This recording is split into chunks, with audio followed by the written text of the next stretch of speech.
Bézat Hashem, quelques questions diverses. J'ai entendu que la tzedaka donnée durant un jeûne est particulièrement importante. Est-ce bien vrai? Effectivement, le Talmud nous enseigne même que l'essentiel du jeûne et du salaire céleste perçu par celui qui jeûne provient de la tzedaka donnée ce jour-là. Ne pas donner de tzedaka un jour de jeûne est donc fort problématique, puisque une des raisons du jeûne, c'est éveiller au don de la tzedaka. Certains expliquent que ce rapport puissant et mutuel entre le jeûne et la tzedaka provient du fait que le jeûne vient en soi pour nous faire revenir vers Hachem. La tzedaka donnée ce jour-là constitue donc une des actions de repentir que nous mettons d'ores et déjà en œuvre. On explique également que celui qui jeûne a économisé l'argent qu'il aurait dû investir pour se nourrir en ce jour. Et donc, pour ne pas que ce jeûne soit un profit pour lui, il donne à la tzedaka la somme, entre guillemets, économisée de ses sandwichs. On conseille de donner la somme correspondant au repas du jour. Si vous mangez pour 20 €, bon, la question était en euros, vous traduisez ça en shekels, 80 shekels, par jour, imaginons, vous donnerez au moins 20 €. Si vous mangez pour 50, vous donnerez 50. Et si vous mangez pour 200, c'est un gros mangeur, en tout cas c'est un copieux, par jour, et bien il vous restera plus qu'à donner, que les donner à la tzedaka.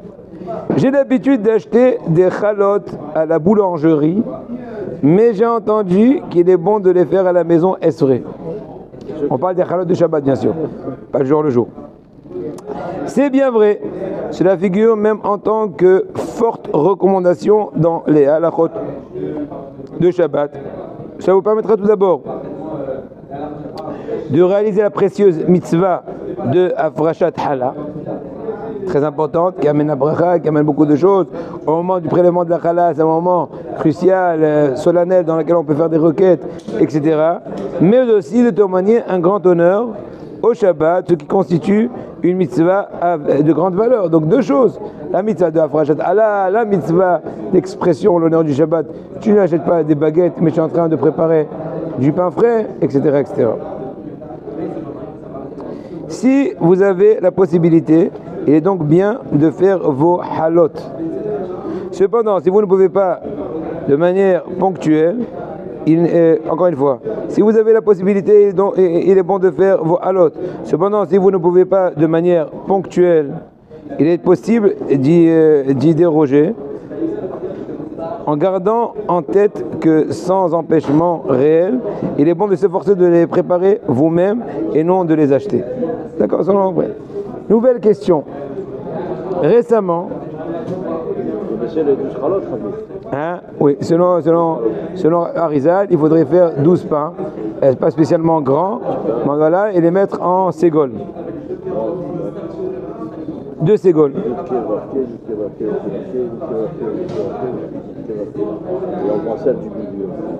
Hazak. Récemment, j'ai reçu d'une amie le contact d'une dame très appréciée qui prépare à son domicile des salades de Shabbat et des chalotes. Ai-je le droit de les acheter? Pas. Ce genre de proposition foisonnant de nos jours, on vous expliquera sûrement que tous les ingrédients sont cachers. Cependant, vous comprenez bien que cela n'est pas suffisant. Le processus de préparation nécessite par exemple des vérifications concernant les insectes, le prélèvement de la challah, la cuisson dans un four par ailleurs utilisé pour des besoins de la maison, etc. Autant de points sur lesquels vous n'avez pas la garantie que vous auriez en achetant ces mets dans un magasin avec un certificat rabbinique.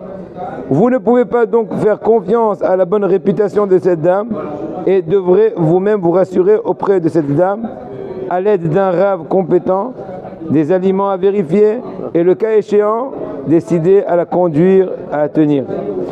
Il ne manque pas des exemples pour lesquels ce genre de préparation à domicile se sont avérés problématiques sur de nombreux points cruciaux malgré la cacheroute irréprochable des matières premières, d'accord, mais ensuite ça ne suffit pas, il faudra aussi cuire, etc.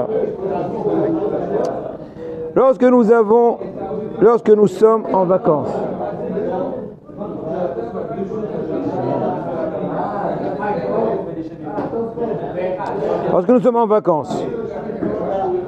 lorsque nous sommes en vacances, nous avons toujours un doute.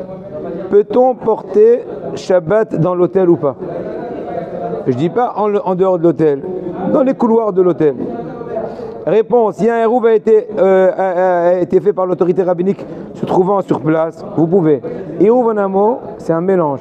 Ce que le mot mélange, c'est en fait mélanger les domaines. Alors, Havruta chez Tsaoraïm.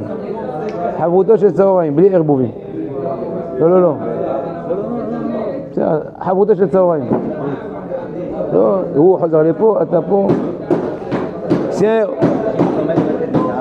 לא, אין שעה, זה שעתיים. זה לא שעה. הוא היה פה, עיקר לך, לא יודע מה על אחר. לא משנה. אני רוצה שעבודה שזורים. כן? Si je deviens comme ça trop collant, non, c'est bon. Un hérouv, le mot hérouv en hébreu, c'est mélange. C'est quoi mélange? Mélanger les domaines. Mélanger les domaines. Comment on mélange les domaines? Si on rend plusieurs domaines différents. C'est quoi l'interdiction de transporter pendant Shabbat? D'un domaine à l'autre.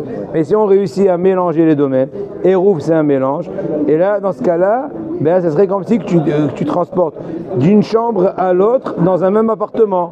On peut rendre plusieurs appartements comme une chambre à l'autre. Comment? En cotisant, en faisant un pain commun dans un lieu. Puisqu'on a un certain pain commun dans un lieu, ça nous rend associés de façon commune. Pain commun?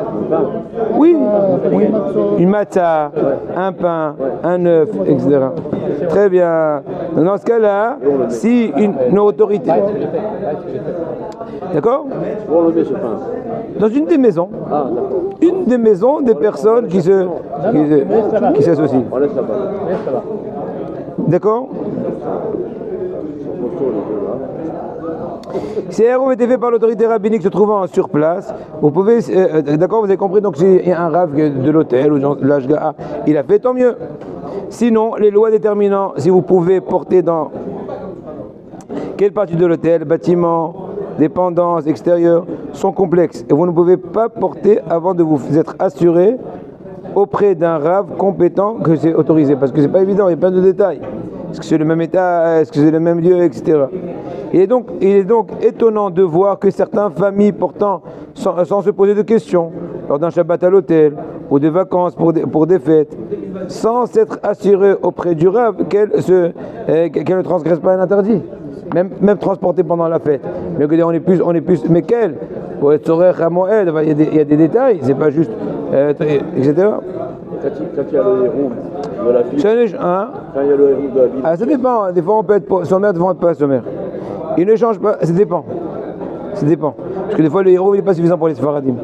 Maran il peut couper que le Raman dans le hérouv. Mais beaucoup qui se rappellent sur le hérouv de la ville. Ça ne change absolument rien que l'hôtel se trouve en Israël. Il faut dans tous les cas le vérifier. Parce qu'on croit qu'on est en Israël, tout va bien. Tout le monde est bon, tout le monde est gentil, tout le monde est mignon. Mais c'est pas toujours évident. Et on avance une dernière petite question. D'accord? Si j'ai oublié de mettre une couverture sur les marmites se trouvant sur la prata avant Shabbat, est-ce que je peux la mettre pendant Shabbat? C'est interdit la couverture. Très bien. Interdit. Pourquoi? Parce que la couverture est considérée Mossif Evel. C'est quoi Mossif Evel? Étoffé, un plat. Même la veille de Shabbat. Quand la chose qui étoffe, c'est une chose qui rajoute de la chaleur, nos sages ont interdit de peur que tu viens étoffer avec une autre genre de chose qui aussi rajoute de la chaleur, dit du charbon ardent. Or, si tu étoffes avec du charbon ardent, tu risquerais de venir à l'attiser Shabbat. Donc, à Ramim, on fait un décret. Je t'interdis d'utiliser un aimant qui rajoute de la chaleur.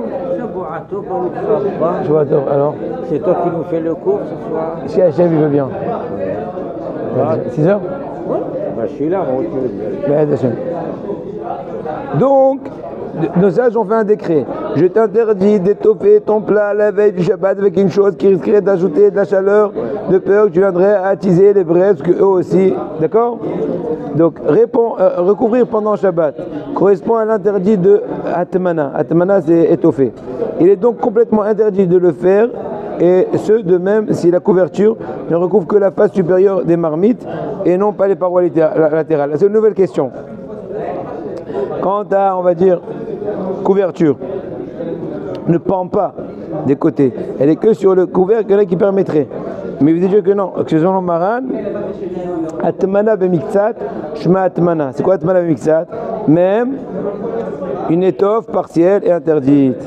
De nos jours, les plaques sont puissantes et fournissent une chaleur généralement suffisante pour pouvoir se passer totalement de la couverture. Donc ne cherche pas, comme ce qu'on dit, des raisons supplémentaires. Non, je veux que la dafina soit hyper végétée, tranquille, ne t'emballe pas.